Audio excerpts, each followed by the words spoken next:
So, Tay, kumusta ang buhay? Pedicab lagi ako. Nagpipidikab pa din daw siya. Araw-araw ba, Tay? Oh, Ayun. bugas di ako. O, pambili daw ng bigas. Pagkatapos ng live ko, mga kaninays, nakita ko si Tatay sa may hagdanan. Nakita ko doon sa labas. Good morning po sa ating lahat. Subscribe po natin, Ednat Mundor. Ring of Partners na aking Samar, Northern Samar. Ayan, salamat po mga kalingap. Thank you po, Kuya Val. Salamat. Hindi siya basta babae lang, siya'y haligi kahit nag-iisa. Sa mundong magulo, siya ang paalala na may liwanag ba. Edna Condon, huwarang tunay. Sa bawat laban, tasno ang taglay. Tumutulong sa kapwa sa lughat ng angailangan. Deputy ng grade, sa tapang walang kapantay. Sa bawat video may pusong alay. Kwento ng buhay para sa tunay na gabay. Hindi lang inspirasyon, kundi aksyon. Sa channel niya, damang-damang malasakit at misyon. May bisita tayo, mga kaninays. Ayan, oh. Good morning, Tay. Morning, musta? Kay, mga lagi ako yan. Ako po, wala. Kung ko din itaw ko na-approve ako na ano. Ay, nangungumusta si Tatay. Okay, wait lang. Andito si Tatay sa landing pad. Okay. Wait lang, mga kaninays. Sita tayo sa ating maliit na landing pad, mga kaninays. Buksan natin. Ayun. Tara, Tay.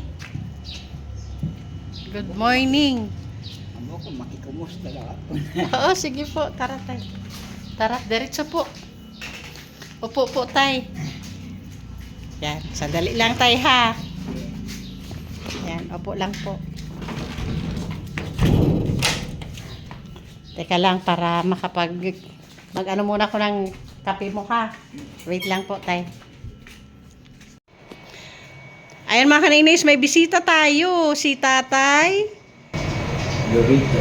Si Tatay Loreto. O pagkatapos ng aking live, maya-maya lang ng aking live update, maya-maya lang dumating si Tatay, mga kaninays. Medyo madilim kami, mga kaninays. Kaya chine-check ko. Okay. Ayan, good morning kay Tatay. Pag tinapay muna kami, magkape muna. Sabi niya, Tay, may gunting.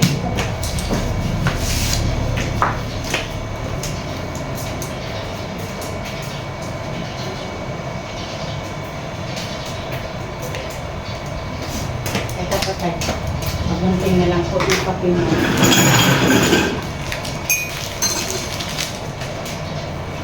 Hindi ka ano muna ako init ng tubig.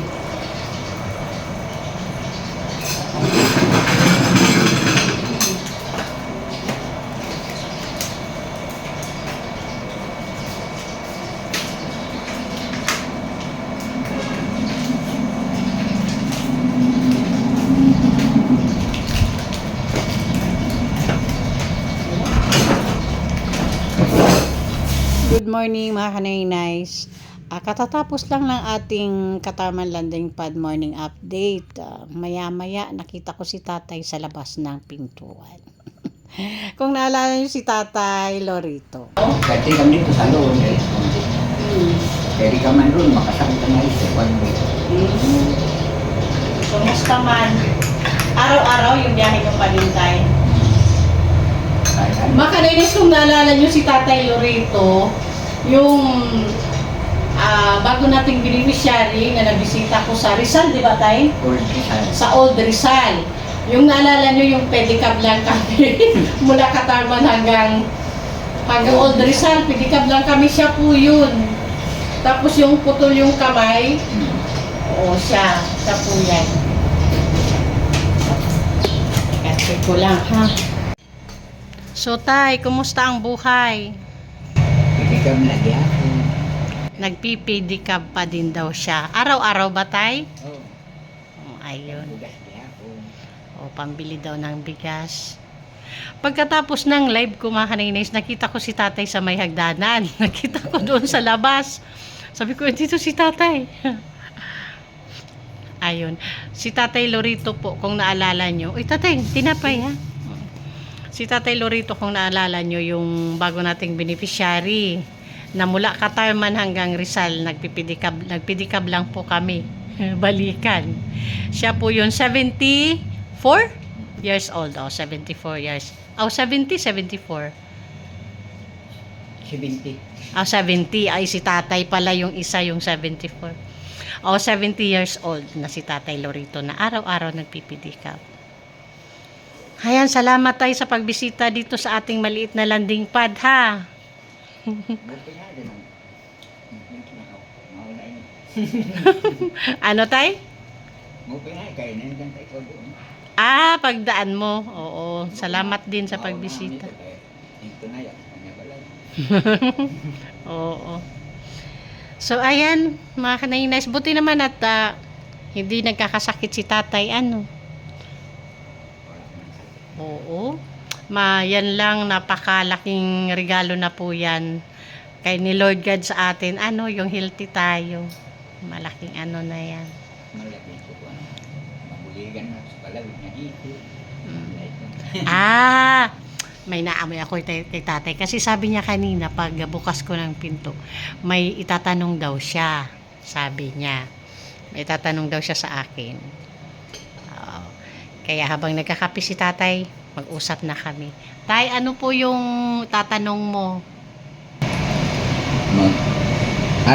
Buling na sa palawin. Magpa-follow up ka doon sa napag-usapan natin. Okay. Kasi mga kanaynays, kung naalala nyo, kung napanood nyo yung ano ko kay tatay, yung interview ko noon, nung mabisita ko siya sa bahay nila. Ang hiningi po niyang tulong is mapaayos yung kubo niya. Dito'y ganda. Oo, yung maliit niyang kubo. Iramang lakan eh. Oo. Tingin ko nga doon, yung yero mo doon sa bubong is mga 4 lang siguro o 5, ano? Yung yero? 6 na yero. Balikan mo ng lahat dito. Pati ay tama kasi may kusina, ano? Oo. So bali 12 pa din na yero. Si kadikan. Kasi may sa kusina, ano? Kahoy na ako. Hindi makit yung para dapat si balay kaya. Oo, kasi yung kusina, maliit na kusina pala po siya doon. So, nakita ko naman yung bahay talaga niya. Si tatay talaga, deserve po niya talaga mapaayos yung kubo niya. Kasi, wala. Kita po mula sa labas hanggang sa loob, kita. Tapos, pag umuulan po talaga, maulan din sa loob. Doon mismo sa higaan nila, kasi yung bahay nila pagpasok mo is higaan ka agad, tapos kusina na maliit. Yun yung sitwasyon ng bahay ni Tatay Lorito doon. So yun pala yung rason ba't andito siya, kasi kukumustahin niya daw kung ang pagkakasabi niya kanina, tanong lang daw niya kung na-approve. Tama ba, tay? Oo, yun yung pagkasabi niya sa akin kanina. Kung na-approve daw yung hiling niya na Dito man dahil itong liwat yun din ako. oo, total maliit lang naman daw.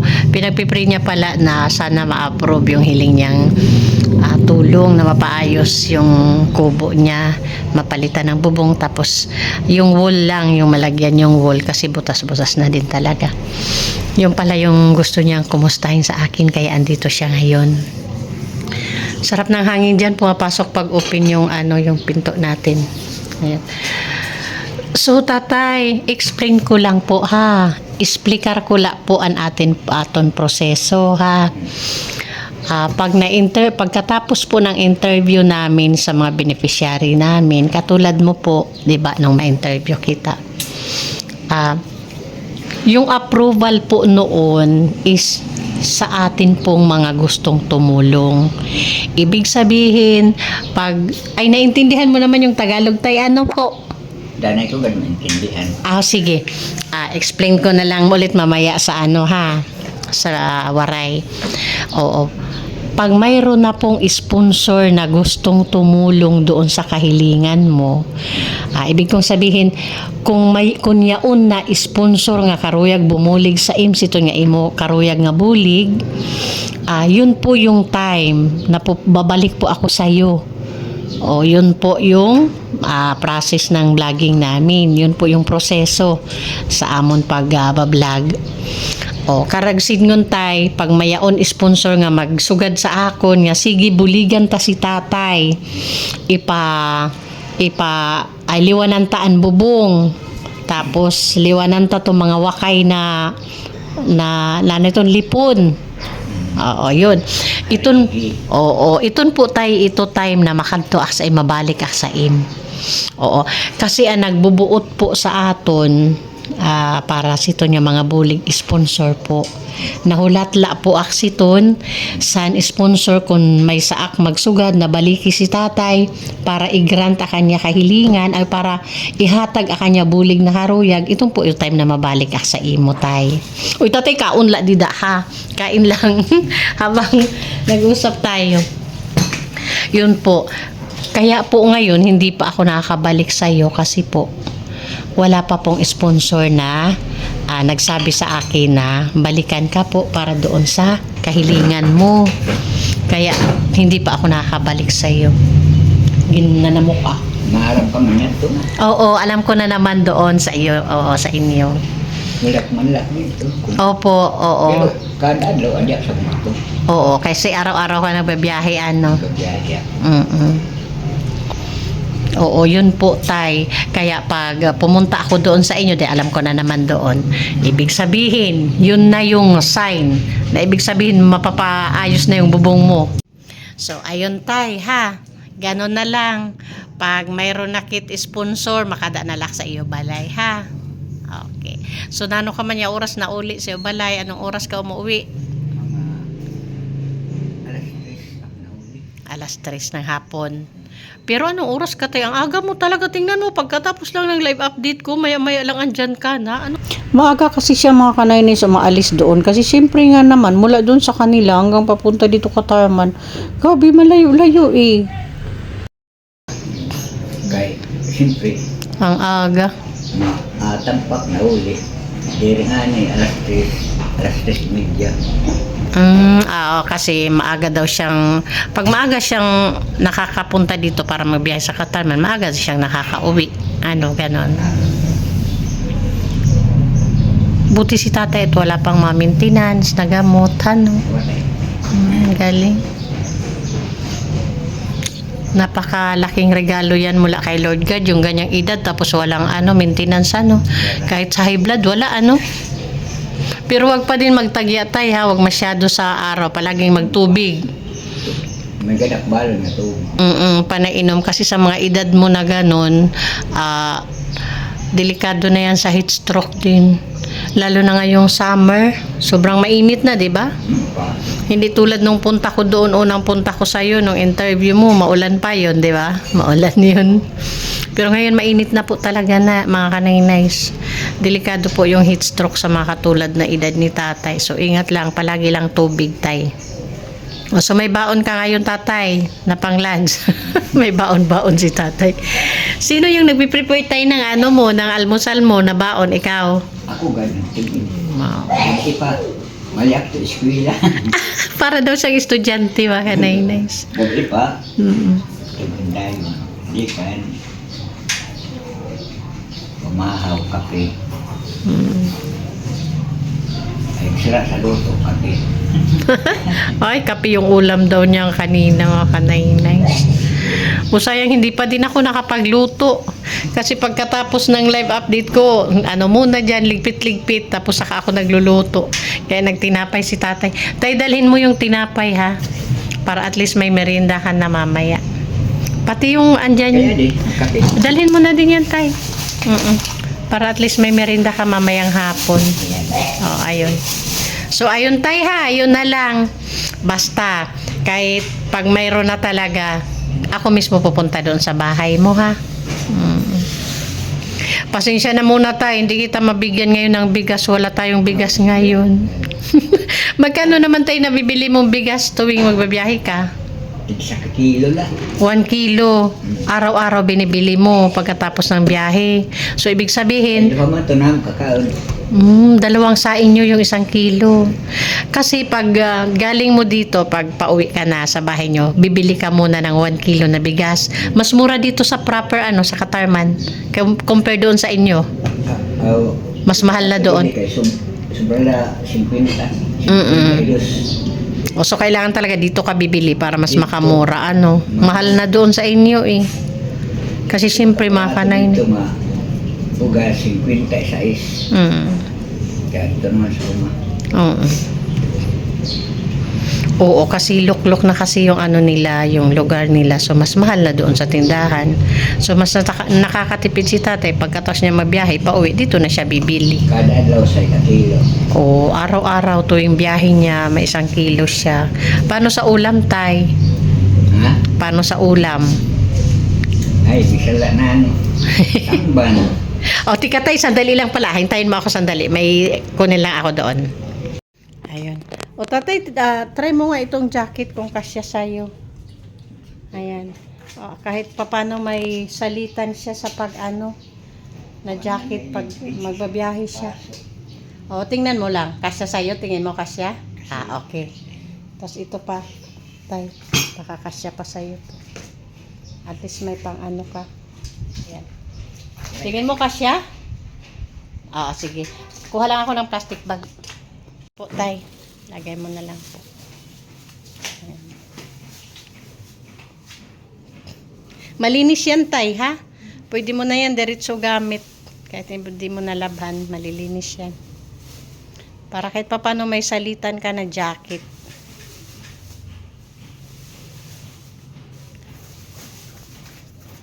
Salamat, tay, ha, sa pagdaan. Opo.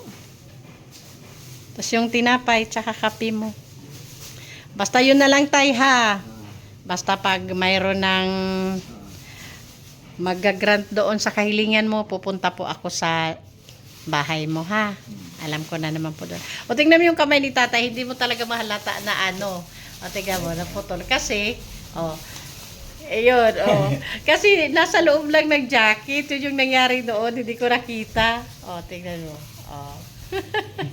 Nakaloob lang ng kanyang jacket. Sige tay, bye-bye. Ingat lagi sa biyahe. Ayun. Ito po yung daan. Ha? Magulat na lang dito kung ano. Opo, oo. I-update po kita. Kung mahingad to ka nga, oras dito, arik sa buong. Ito man to, kabataan. Oo, pwede magbilin na laak dito, Sige. Okay, mga kanay-nice, pasupport po sa ating founder, sa ama ng Kalingap, Kuya Bal Santos Matubang, Ati The Vlogs, and Kalingap Rab. And thank you sa ating mga sponsors, Maniteri Anderson, Sis Beth Jones, Ma'am Hawaii, Sangkay Ima Reni, Ma'am Pinky Papi, Sis Marites Atensa, Sis Marcelina Fedorovic, Sir Abel Pinoy, Ma'am Ilji Marin, Sis Claire Azal Malinikaan, Ma'am B. Prinso. And pasupport din po Edna Condor, Joey the Great, Yansky TV, and Limix TV. At syempre sa ating po mga volunteers, pasupport na din po Annabelle Mix Vlog, Mida Militar Vlog, Brenda Vlog, Rina TV Official, Jennifer Hiray, Rina Vlog, Salvi Mix Vlog, Mary Ann Vlog, and Ty Blast TV. Thank you po.